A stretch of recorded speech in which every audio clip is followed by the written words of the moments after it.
Going to get a massage is supposed to be relaxing, but when you make that appointment, how well do you really know who's working on you? Channel 9's Brittany Johnson learned the two most common actions causing massage therapists to lose their license.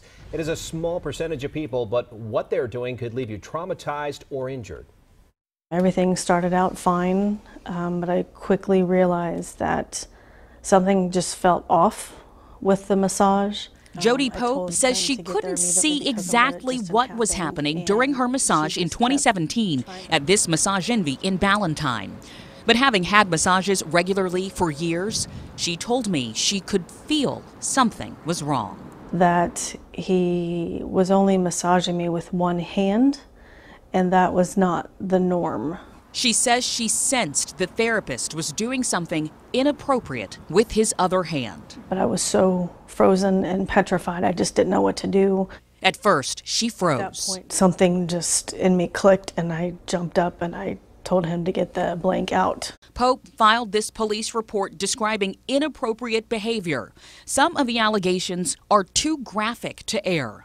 But licensed massage therapist Tom Archer told me he's heard it all. I've heard some pretty crazy stories. Always let me know if anything's painful. Archer says because of those horror stories, he wrote this article calling on yoga and massage therapy professionals to do more to prevent and fight sexual harassment. You describe part of it as a misuse of power. Yeah, for sure. As a client or a patient, you are putting yourselves in a very vulnerable position. Most of the time you're going to be undressed, you're going to be draped under towels or sheets, and you're asking someone to help you.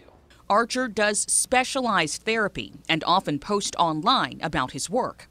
He says clients should search for a therapist who focuses on their specific needs, ask for recommendations, let the therapist know which body parts to avoid, and look up the therapist's license on the state's website, whatever it takes to make you comfortable. You're always going to have creeps inside of any type of business like this, but that's going to be the minority.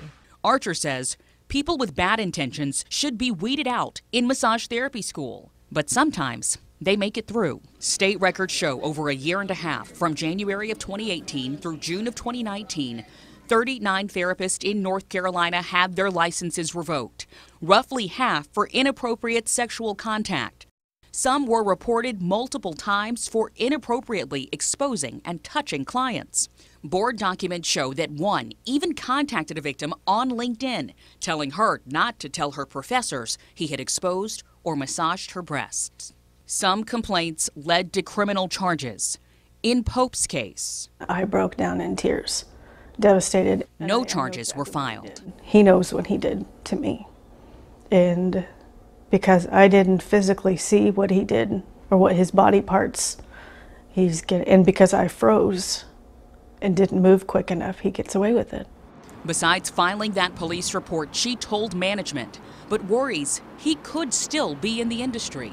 And I went through a lot of therapy, but he didn't break me. Pope has worked hard to move on. Now she's hoping to empower others to speak up if they ever have to. And they have every right to fight if something that makes them uncomfortable. Now, we learned dozens of other therapists also lost their licenses for allowing people who don't have a license to give a massage inside their establishment. We posted ways for you to help find a licensed therapist or to file a complaint. Just look inside Brittany's report on the WSOC News app.